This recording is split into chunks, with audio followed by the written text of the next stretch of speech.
Khedidja Chergui. I am from Algeria. I am visualizing a Pan-African monetary fund for Africa to respond to the next pandemic, and I am Shango follow.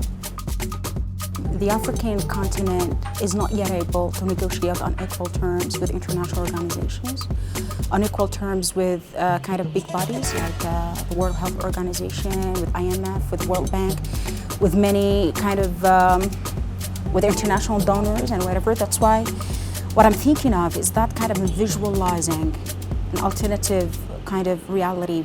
And why? Because during COVID-19, for example, the African Union responded through creating a COVID-19 response fund.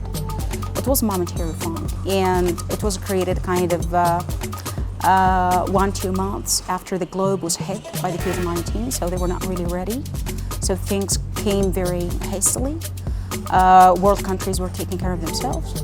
That's why what I'm kind of trying to say is that there has to be a solid fund that African countries or the member states of the African Union have to think of creating, not just to manage future pandemics or health outbreaks, but also to support health systems and health infrastructures on the continent.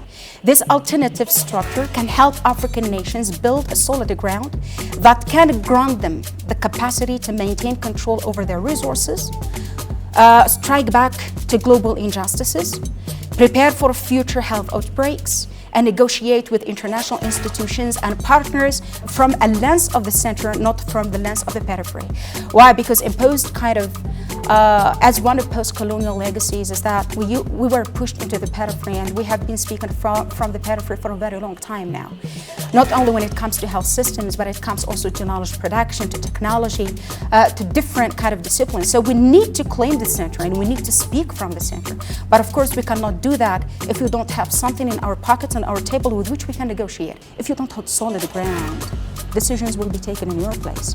And here, when you don't have kind of power for political decision making, we cannot speak about decolonization. So for me, a Pan-African monetary fund will be one step towards decolonizing Africa from external influence, from Western supremacy.